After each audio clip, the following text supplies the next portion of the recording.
For guests and visitors, I'm Joe Patchen. I'm president of the Dublin Worthington Rotary Club this year. And this is the 51st year of our club and the 12th meeting of this Rotary year. Shirley, would you please lead us in the invocation? There she is.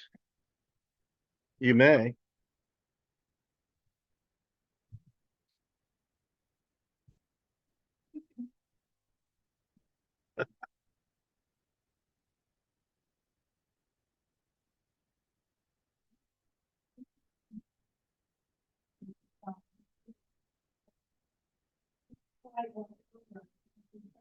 Share the joy of family. May peace fill our homes, our relationships, and the world around us. May our efforts in Rotary bring hope, understanding, and goodwill to all. Amen.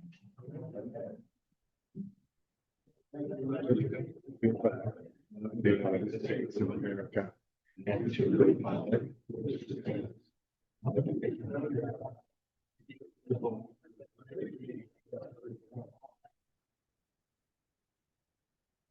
Thank you.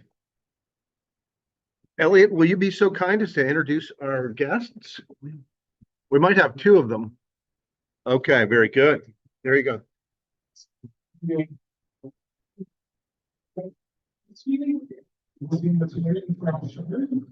And also Jason is a great.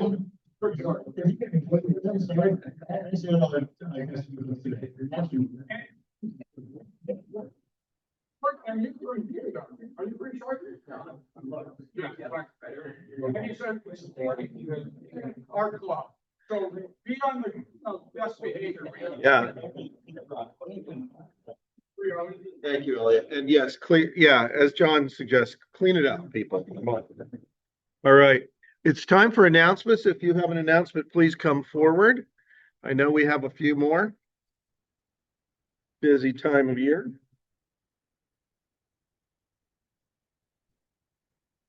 Thank you.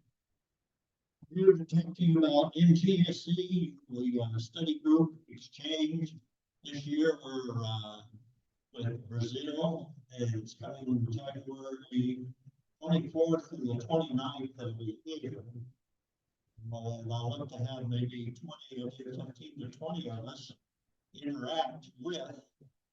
You know, you just don't want to come and say hi, bye. You're going to be able to chaperone, take them downtown or something. You might want to host a person for an evening or for 5 evenings, four evenings. So I'm looking for another one. We've just about got all our host families, but I'm looking for one or so more you who would like to chaperone and take somebody down to the Ohio State, down to the State House.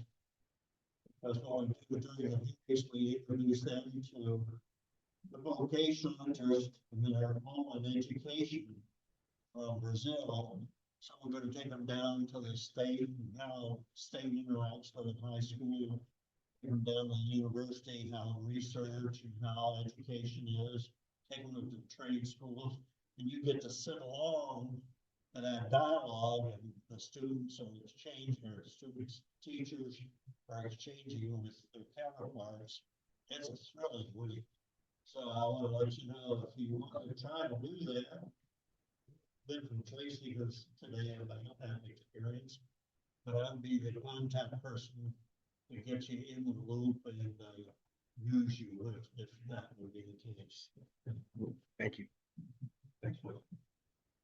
It's time for Super Bowl. You should forward an email from Jim Farmer about the Super Bowl. And this year it's not Super Bowl on Saturday, but Super Bowl on Sunday. And it will be at HBO on the bowling center on Main Street. So you can show up and bowling pass, and you don't probably hit your ball, but you won't win any bullets.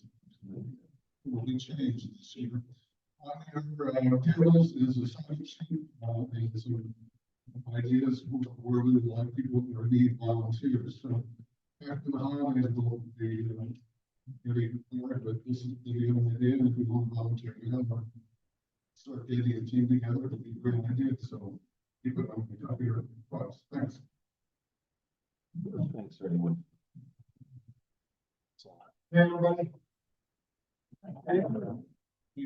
That's today, as long as our foundation, in case you don't know, our foundation is designed to need help. And you'll probably know that we've run out of money. Well, we haven't run out of money, but we've reached our giving cap for this year. So that means that we have a couple more weeks to maybe give us more money, which would increase our giving cap for next year. There's a formula of stuff that we do. So we are still helping people. We're always trying, but I think we're in out. My second ad is Polio Plus. How many people here are 125 club members? Fantastic. Y'all might not know yet, but our district has reached only 25% of our goal here, 50% of the way through the year. That's not a great combination, so I'm told we told this. But anyway, so we have the 125 club, and the district now has the 200 club. So if you're inclined, and you want maybe another tax reduction in for this year, and you're doing the 200 club, that's $100 for the foundation, $100 for Polio Plus. But since 1985, we've been working on this project, and it's not done. If we don't finish it, it's going to continue to grow, and we don't want that again. So please consider that. And Joe just handed me a 2,000 Polio Plus 125 club pins without a list. So I have a list. Thank you. Thank you. And congratulate yourselves as well on the fact that there really are 39 125 club members in this club. And that's how many pins are in that giant envelope, that overstuffed envelope that Alan has charge of. So you'll get yours soon, and we'll figure out how to do that without blowing the whole program time, because that's a lot of pins. I'd like to also make an announcement for Christy, who has arranged a magnificent holiday party for us. I sent another email around about that. There was sort of a due date. The due date is no more. So the floor is open. Please drum up a few more attendees for our holiday party on the 28th. That information's in the email. RSVP to Christy. And again, if you've got family coming in, consider bringing them along, showing off your fellowship with your club. And I think everybody will have a fine meal and a fine time. And finally, yes.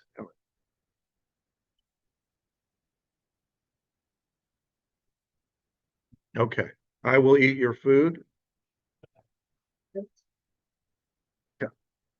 But we do want to have enough attendees to make it economically sensible too. And Darnell, I think somebody needs to say what a magnificent job you did organizing that gift distribution. That was a marvelous thing to be part of, and thank you for all the work and organization that went into it. Well, I'm sorry you said that, because Mike and I might or might not have actually delivered the proper gifts to the right families, but that's okay. Speaking of Mike, you're our sergeant. Will you come up here and you can take over harassing people? I can do that. I know that.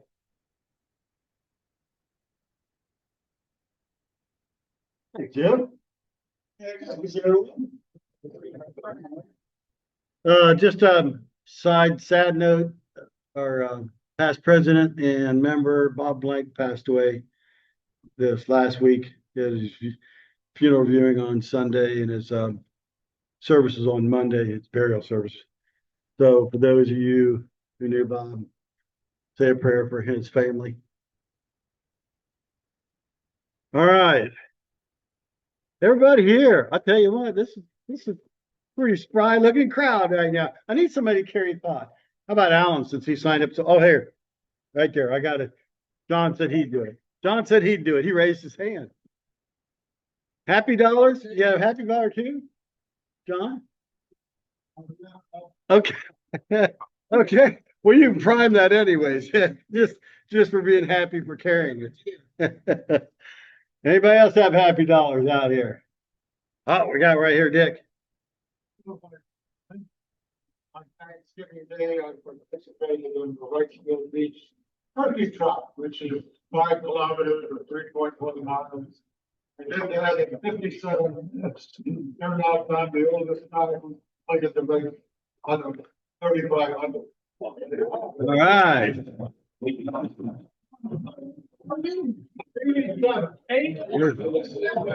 Dick Galillo is a new Iron Man of the club. That is young.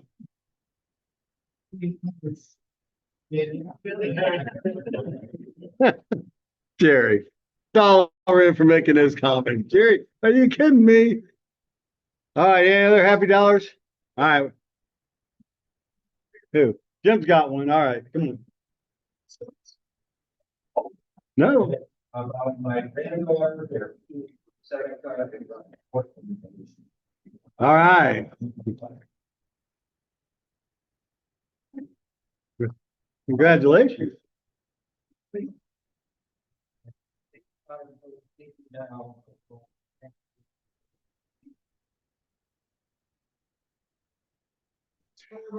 Raise.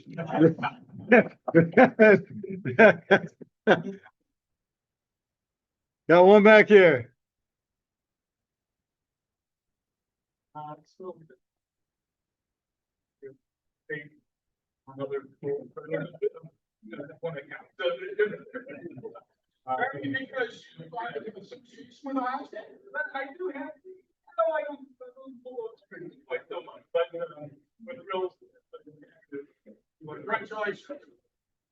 All right. Anybody who Ken Carey's got? Wait, Speaker's got. All right.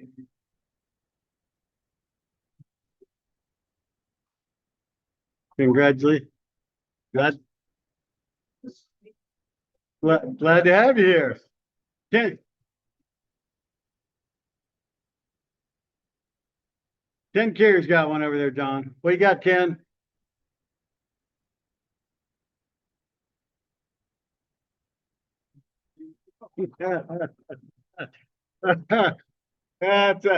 That's probably a couple dollars there.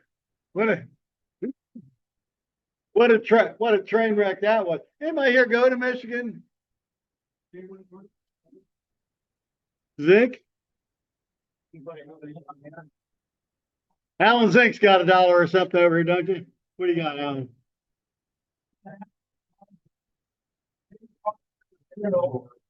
I had an article by Rotary and by Gary Lewis. And it talked about, he called him in 1960, he's a hero, and he called him again recently. You can still call your hero, and he's honored Ohio State in the process. So I'm happy to be around who has known Gary Lewis. Okay, great. Yeah. All right. Just throw the 20 in there, we'll be good. Joe, what do you got, Joe? Senior just finished his exams for the first semester of his junior year at OSU. Got a 4.0 this year. Nice. I got $2 for the fact that my daughter, knowing you did not tell me what her grades are. Hey, okay. Oh, look at that. All right. Anybody that got to help participate in the program that Darnell had put together, or Peggy on the Christmas presents, thank you for your service. If you did not get a chance to do that, get your dollar out, and John will be coming around to get that. If you haven't signed up for the holiday party, Alan, throw $1 in. Or if you were late signing up for it, you might as well get your dollar out right now. All right, for the rest of you, we've got 4 answers here. If you can answer 2 of these out of the 4, everybody gets off the hook. If not, it's $2 fine. So these are events that happened on this day some years ago, and it's all within our lifetime, so you don't have to worry. I'm not going back to George's years. Sorry, George, I had to pick on you. You're looking at me funny. All right, first one. What happened on this date in 1962? Can you answer that? I was alive. All right. Okay, you didn't get that one. I'll tell you the answers later. 1969. Can anybody tell me what happened on this date in 1969? It's a current events calendar winner. No? What? No, not in it. Close. No cigar. How about 1986? What happened on this date in 1986? Hit all the newspapers. Oh, everybody's striking out now. This looks like $2. 2014. I know nobody will get this one, so I was just telling you the answer on that one. Anybody have a guess though? 2014? No? In 2014, Gus Andreoni recorded his 8th hole in one. He was 103 years old. 1986, Iran Gate Committee was formed. 1969, U.S. Air Force closes Project Blue Book. No extraterrestrials found. Can you imagine that? And in 1962, the Beatles debuted on British television broadcast. Thanks, everybody. Have a great day.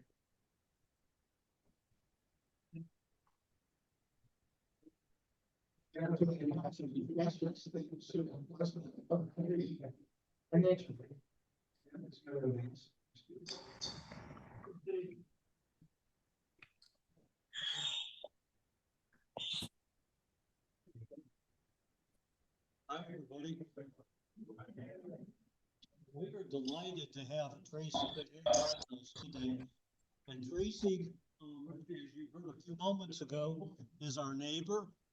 She's a member of the Columbus Rotary Club, which is one of the 6 Rotary clubs like us that are in NGSE in this district. Tracy led the recent delegation to Brazil, and she's here to talk to us a little bit about that. And likewise, she's going to continue to be very involved, as Reed mentioned to you, the Brazilian outbound team is coming to Worthington and our other 5 towns and clubs momentarily. I'm excited to hear Tracy talk a little bit about some of the great work that they hope to do as a consequence of their time in Brazil. Some will say that's not so different from some of our successes in Mongolia. And I think it probably goes without saying that Tracy is one of the more international people in our Rotary district. She works for UNICEF USA, and she's a vice president there, but as a PhD, Tracy comes from a long background of children's services and NGOs. She was previously with the Children's Defense Fund of Ohio, and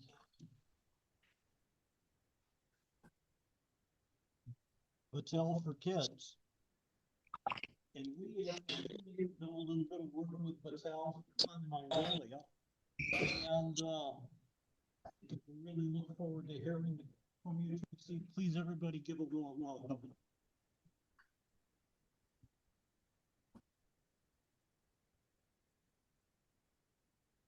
Let's read it here.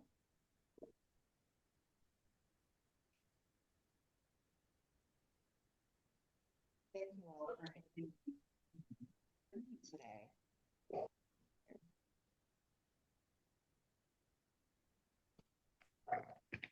All right. Yeah, thank you, Tim. So, okay, we're good. All right, so I'm really excited to share a little bit of this experience. Also extend really great gratitude to this club for being one of the sponsors of this program. So this trip, you know this people. as you can see, it was about educators from Ohio who participated in this. A joke, you know, it's called New Generation Service Exchange or Next Generation Service Exchange. I prefer next since I was probably the oldest in the group for at least 10 years. So not necessarily new, but it was a very new experience for all of us. Go to the next. Or maybe I can advance it myself. Maybe. Steve is on the video. Okay. All right, next slide, please. Hey, can you hear me? Just hit the right key arrow on the laptop. So the people who joined me on this trip, as I said, they were kind of educators. And it was myself, as team lead. I have long history in education policy, and probably a more broad perspective on education, not necessarily as a classroom teacher, but more on funding and tax policy and stuff like that. And then my colleagues, two of them were teachers in Bexley. So one of them teaching third grade, and she's been doing it for like over a decade. And the other, Crystal, she teaches gifted students at the middle school. And then we had Lindsay Rayner from Painesville, and she is a curriculum director there for Muskegon County Education Service Mission. And then we have Stephanie Frias, who is also a Rotarian, and she is the library deputy director in Painesville. So, you know, a lot of different broad perspectives. And it was funny when we were getting ready for the trip, we were talking about, well, what is it that we do different? What is it that we'd like to learn and see? Because none of us really had a really good perspective or knowledge about the education system, for example, or I don't believe any of us ever so it my slates went over to the experience. So just a little bit about what is NGSE, and I know some of you know a lot about it. You've been part of the committee for quite a while. But it's a program that's sponsored at the district level, and it's also organized from several clubs at the district level. So as part of the Rotary purpose around building peace and understanding and cooperation and friendships, this is squarely within that purpose. So you would have a group of individuals going to another country, learning about a sector of their economy, making friendships. It's a home visit, so you're staying with families and rejuvenating and getting like a little bit of a sense of life of what it's like to be, you know, a person living in that country. And you know, over the years, I'm sure you all heard, we've had groups go to Mongolia, to Argentina, to Romania. So, and it's a true exchange. So participants will send about 5 individuals to that country. They'll live in that year. They'll send 5 individuals back to our districts. So it's really interesting. It's really great, and the individuals from there have done these exchanges. You know, they are still content, but the people that they interacted with in the with the friendships, they from the experience. So I would say that it's fulfilling so many of our goals as we do this. Now, in terms of duration, we went for a little over 3 weeks, and you know, which is difficult for anyone, right, to be able to get away and to do this, whether it's because of limitations with vacation or, you know, work, whatever it is, family. So we were really lucky that we were able to get 5 people who were able to do this. I would say that probably for Margaret, who's pictured right here, she has 3 children under the age of 8.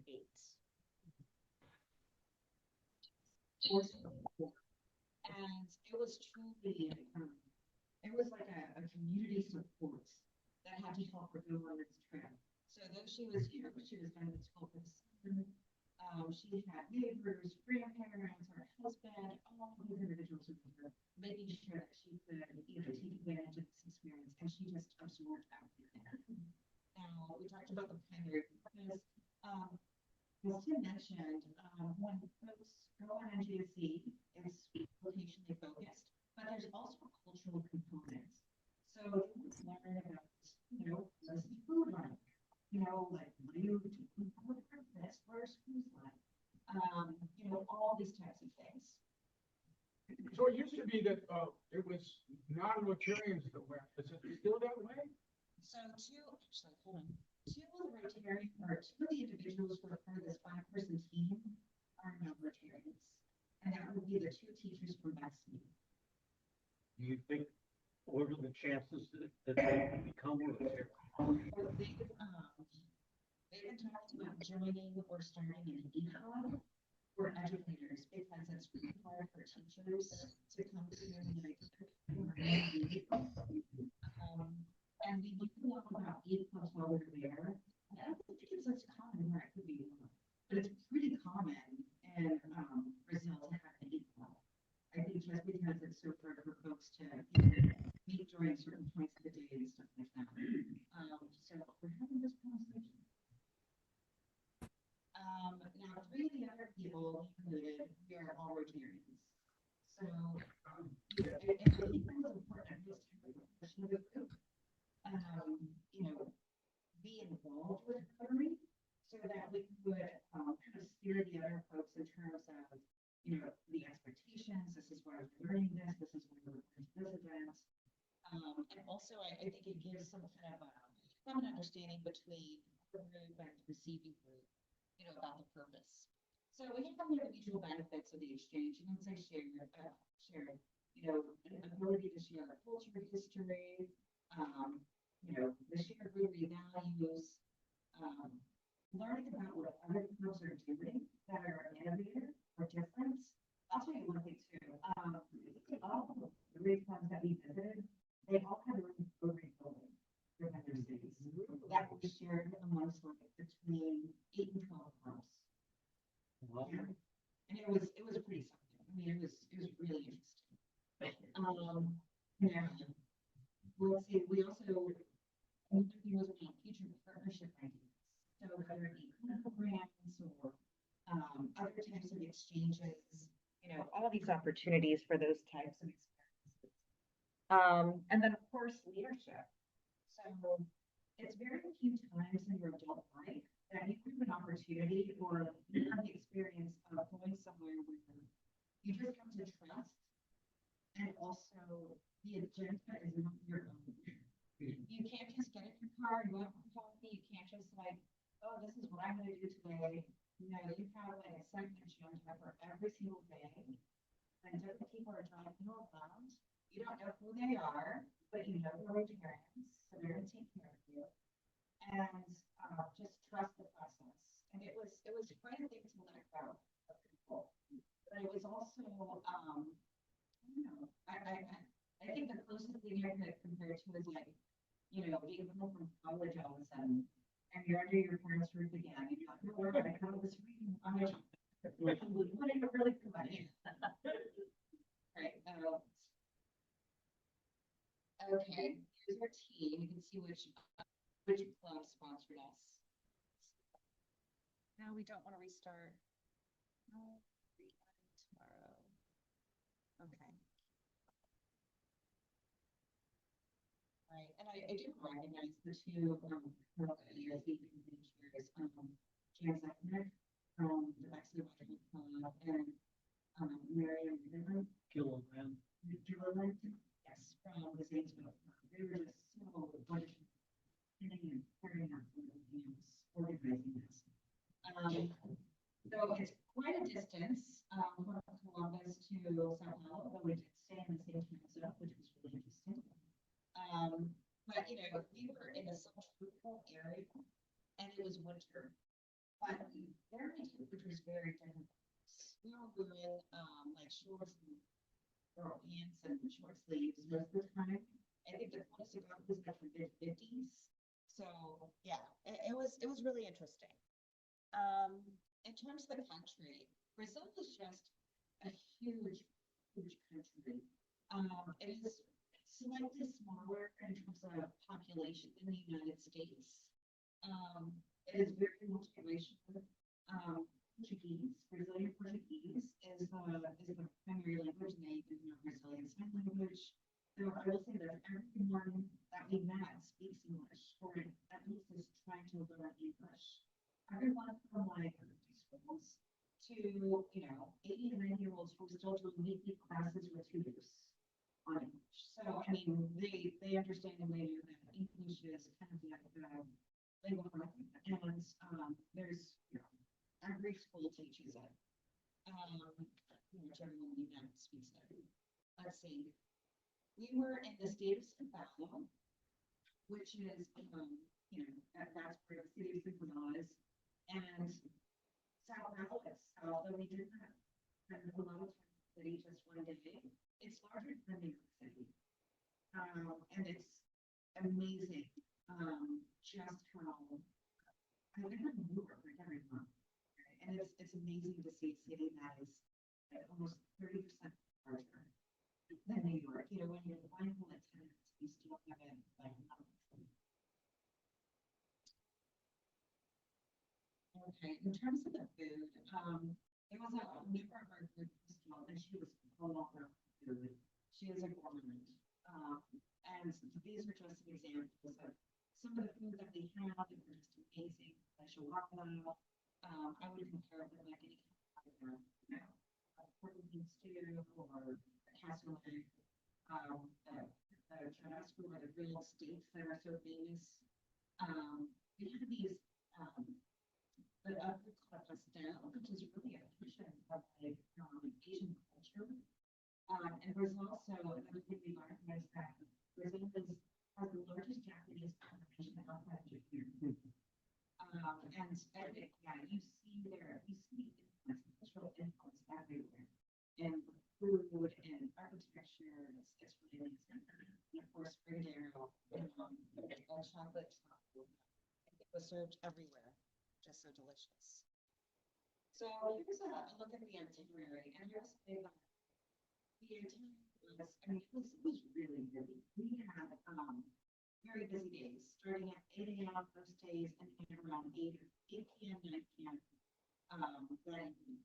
We started off at a town or a city called India, where we met our first family, and actually the former district governor, Peter Science and his wife Janet. They're like the NTSC affairs for this district, and they were just amazing people, and everyone, all the Rotarians that they recruited to host us were just wonderful.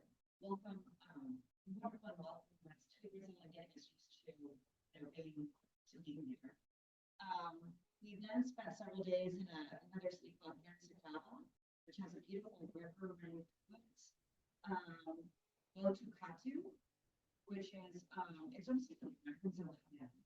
That's the only thing I can describe. They're really into ecotourism. They're into like history. Food is more like Asian destination within the region, but I had to text American Methods. Like, I think I found her sister city. But we have the city of Auburn, and it's kind of viewed as like another vacation destination. They have beautiful Corey and people just like homestay and vacation homes there. And we were fortunate enough to spend a day there with a family who had a vacation home on the lakes, just right around me at their stop. We spent time in another city called Sorocaba, which is another large city, it's like half a million people. It's somewhat comparable to, I would say, Columbus. And actually, that was a city where all our hosts were mostly clubs led by women, and mostly the club members were women. So that was kind of a change too, because there are a couple of clubs there in Sao Paulo district where they don't allow women. And it was interesting to hear the speaker. So the clubs are almost all women, do they allow men? Yeah. Okay. Yeah, and that's what we see ethos too. because of the reason I mentioned, through their profession or, other kind of responsibilities. Okay. So here's our first city, that's James. Just a little bit about, India Dua in general. As they have a real international business, like John Deere, GM. There's lots of agriculture. We visited farm schools, community learning centers for adults. It was just, it was really interesting to see this. Here's a another city that we visited. You'll see that, agriculture is a huge component of their economy here. They had Caterpillar, company there, lots of sugarcane, ethanol production. One of the projects that we visited in Puerto Sagado was analysis. So really interesting that in general, a lot of communities, they don't have a lot of specialized services for children with autism. But similar to the United States, they're seeing an uptick in diagnoses, and also the demand is just growing for children who need it, and families who need that kind of specialized services for their children. So we got to visit a center that was started by a dad whose child has autism, and no services available. So he was like, we're going to start a real project. And he worked with several different organizations within the city, getting grants, getting facility, getting licensed professionals, to do therapy, and the Rotary Club there in the city. They were very, very excited to show us project, and they're looking for local grants and support as well. We also visited University of South Carolina, which has a very strong relationship, a very long-lasting relationship with Ohio State. So when we got to university, we were shown into this conference room with these, cabinets with all these different facts, and with the doing real on it. And so of course we felt right at home, and of course we heard, yes, we have lots of people who go to this university from Ohio State for different projects, or research and studies, etc.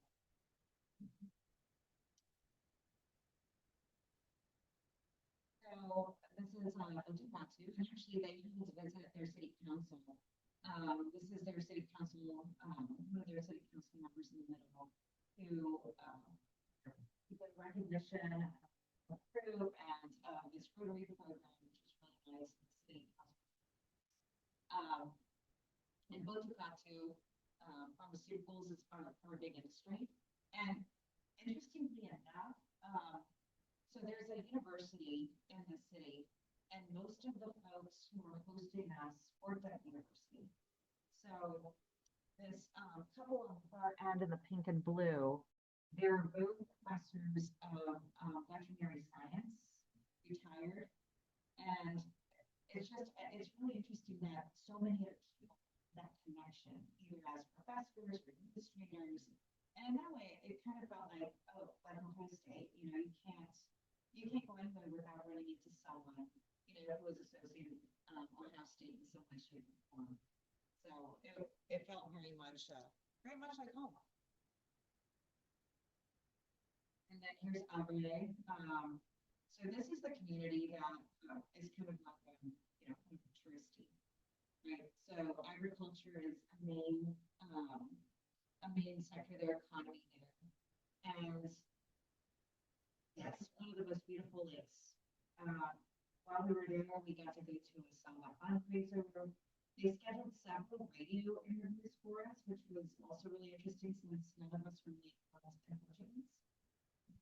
But our host families here had some river remarks and stuff like that. And after about 2.5 weeks, we were able to have a little bit more conversational, which was really good, unexpected too.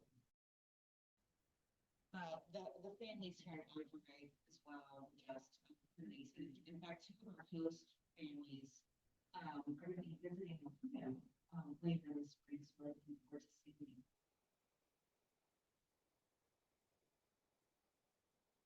Okay, so we get to start happen.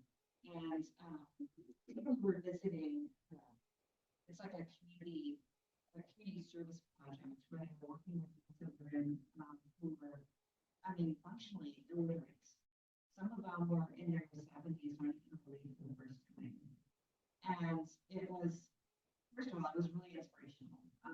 Just seeing so many people who, setting aside and even aside and saying, I want to learn how to raise my grandchildren. I want to learn how to raise for, employment, whatever it is might be. But just a really, really great project, very inspirational, and something that we're a big club here in sponsoring. You'll see a lot of machinery and auto parts, a lot of agriculture in this part of the country. And in this city in particular, one of the folks that hosted me, so she ran an English school, and she worked a lot with adults trying to improve their English, specifically because they were working with multinational companies and trying to get that professional level fluency.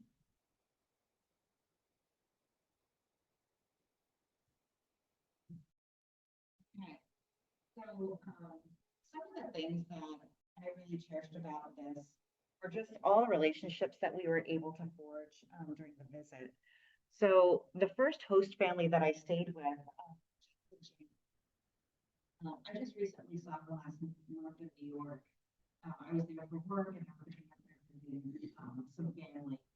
And it was just so wonderful connecting with them again. And looking forward to the next time we're able to see them again. But truly just the warmth of everyone. Also the Rotary spirit, just so strong. Truly curious about learning who we were and what it is that we do, and also sharing their service projects and the good that they were doing in the community. I think there was even actually there were so many instances where we were driving around the city and you feel the car slowing down because somebody wanted to point out either a Rotary flag project or something, improvements that the Rotary Club had done in my community. And it was fantastic to see that because, a lot of times when I'm traveling around the US, I see a Rotary sign, I slow down, I take a look and say, oh, that's what you want to hear. What do we do? And it's, it just makes you very proud. In terms of our favorite places, again, impossible to answer, but I would say it would probably be those evenings where we spend with different family members. I really like a game with me. It's called Skipper. It's a children's game. It's like a children's card game. But it's really easy to understand. You don't have to speak another language or anything like that to learn it. I would play and Skipper to some of my host families who we would play all the evening. Especially if they had kids. And it's so much fun. And it's building that connection, that time where you can just see their personalities. The most surprising part was just how nonstop it was. I mean, to say that we were exhaustively fan is probably an understatement. It took us, we're still processing the experience, but it just, you're on the go so much. It's hard to just, brief with yourself on, what you saw, what you did, and it was, I think about it every now and then. There's so many things that I'm still discovering, that I and yes, the language barrier is a challenge, but Google Translate, for the most part, I would say 75% of the time, we got things right. There was times where it was just so wrong. We went to a Catholic church, and I had Google Translate on, so I could for the homily. Oh no, it translated quickly really well. To the point where I was like showing the other girl, do you see this? It was fun. So, but it helps. It helps. Now, one of my main purposes also is, trying to be an ambassador for this program, and also to thank you all for being supporters of it. I myself, in the class club, I'm trying to get a member to be member of a district NGIC committee. I'm currently a member of like our exchange committee, so I'm a little stretched, but I'm doing it for this year to make sure that I'm representing departments with experience from their departments and visiting. But I would say that, you know, the partnerships with them and then also exploring like different global brands or service projects we could do together. That's actually next on the list. We'll be doing hopefully some webinars in February. There was at least 3 projects that we learned about over there. The project on autism, the Samuel project. There was another project with the children's hospital, and then a project that was very similar to Donald House here, but we didn't have it there. For the families that had premature babies who were in they provided housing to those families so they could stay while they were recovering. So there was a series of projects that we thought were just amazing. That really make sure that homes within this district have an awareness of there's interest in therapy. And of course, you know, how can we also continue investing in some of these life-changing exchanges? Yeah, so these are our wonderful clubs that were part of our journey. And let's see. There's some, it feels like showing you like invitation pictures. But these are some pictures of, you know, the different places that we went to, a lot of technical colleges. Of course, lots of food, wonderful food, great vegetarian hosts. I think this was at a preschool that we visited, an environmental school where they have schools from around the region come and they'll do ecological lessons and stuff like that. Football museum in South Carolina, a high school in the city of Carolina, which is really interesting. So the city was settled by Americans from the losing side of the Civil War. We had some other experiences here with different see, there's a Rotary, that's the Rotary building there.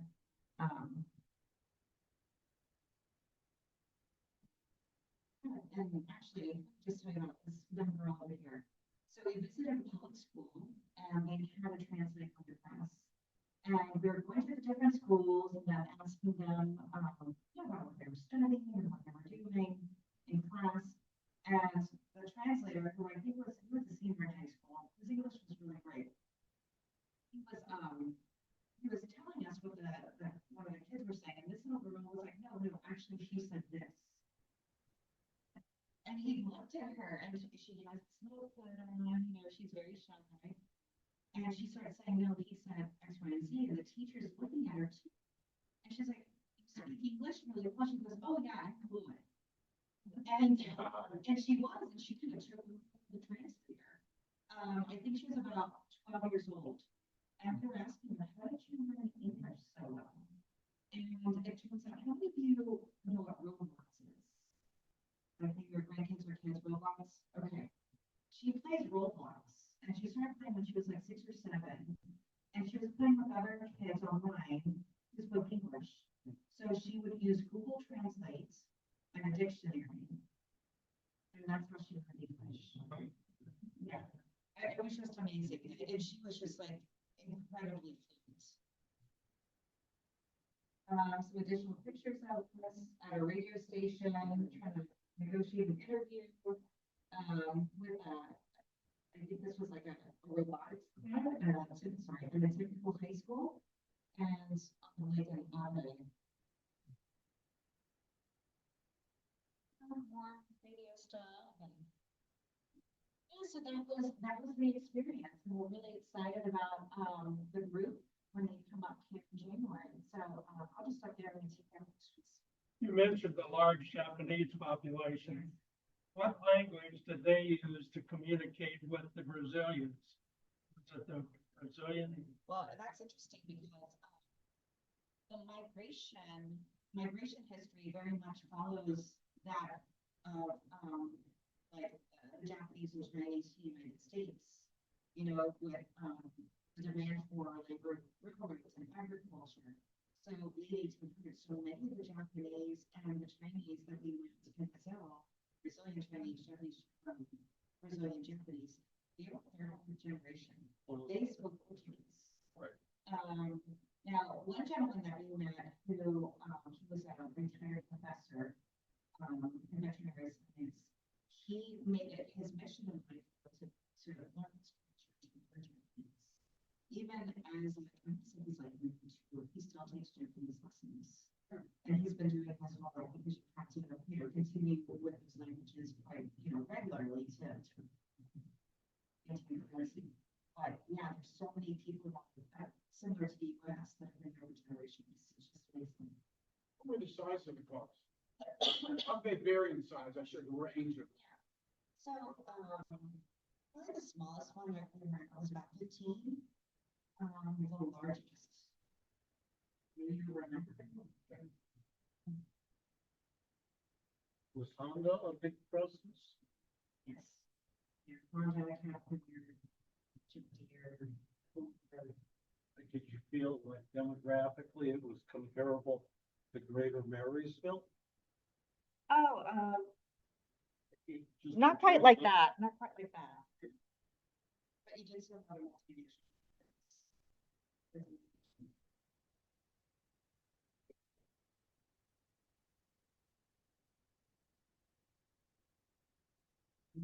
You can speak English well, so you come up here, there's hardly any subject that is off limits. Talking religion, politics, it's just wonderful having an exchange. I'll give you one example. Since I came from Brazil, she was a preschool director. We were talking food, but she cooked the best dinner. And she said, I'd like to cook your meal. You tell me what to do and I'll cook it. They go out in the pantry and get me a can of beans.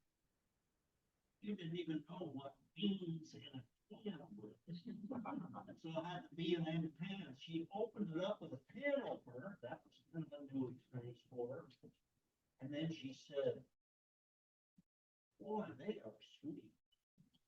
It's moments like that that just set the tone for you. But they talk about that. We'll talk about, hey, how'd you date in high school? And you have to have a nice score to go to the movies and that. They would talk about how they invested in policy. Wonderful. So the vocational thing, since we're in Columbus, we're taking them to a research center, to Ohio State, to the state of Ohio, all around for 4 days. The educational experience to be really a focus week for a chaperone. With them. This group. Thank you. And I hope you've inspired us to, stop and do it right and may our visitors love us as much as you love Michelle. I don't know how that's been. Thank you very much, Lisa. And Ro, would you please now help us with the round? Over, yes, please.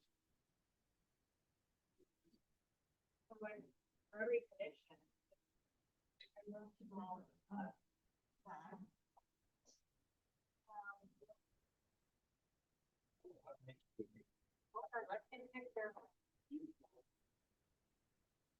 How big club is that, Tracy?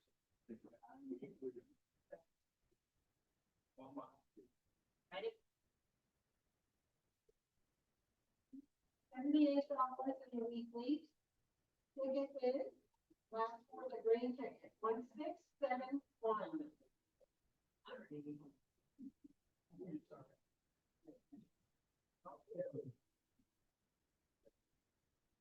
671, double one.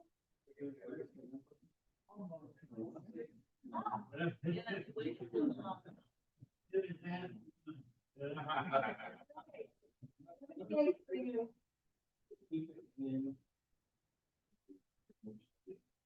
Okay. Roll it over. Yeah. All right, bid five, Ace of Spades five, $1,009. Okay? Last four. Green or white? Red ticket, or white. 6608. Oh.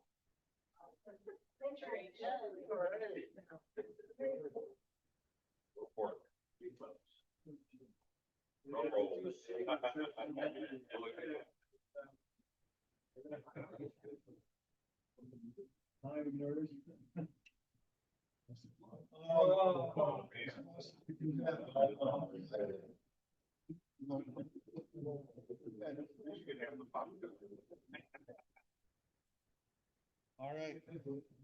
Four-way test time. Of the things we think, say, and do first. Second. Third. Fourth.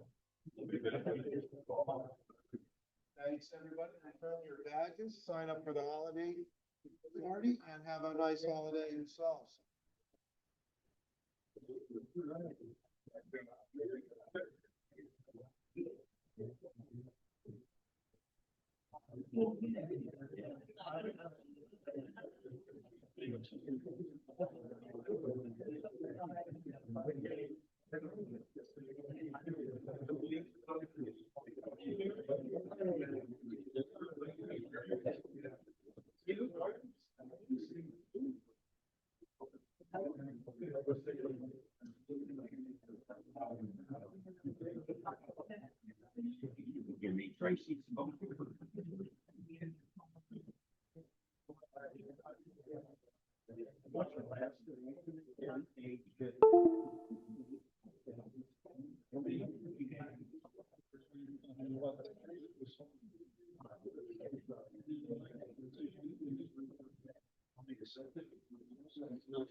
If not, marriage is certainly.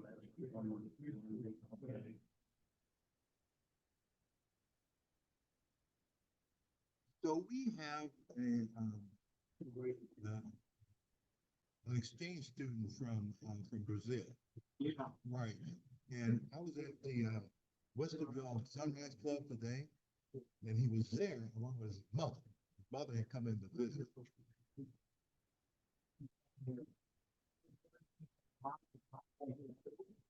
Right, right, yeah. So she's good. She's an attorney.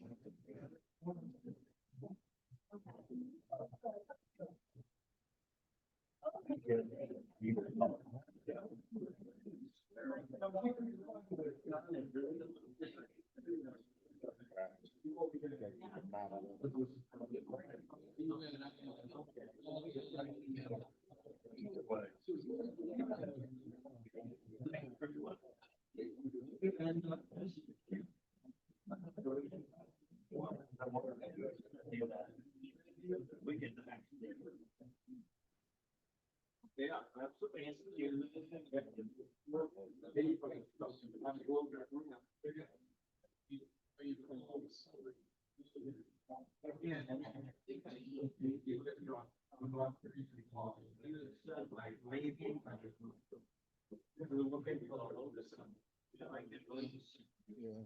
But if I don't.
All right.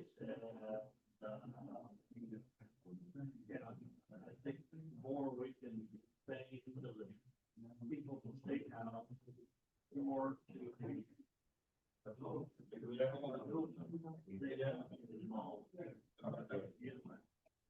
We're doing down there. I don't know.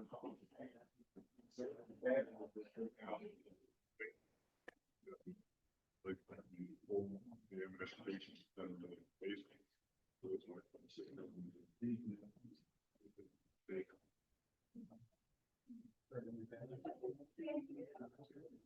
it's designed, the basement is designed.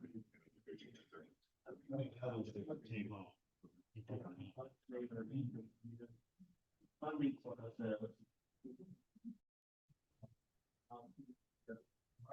request for money or something.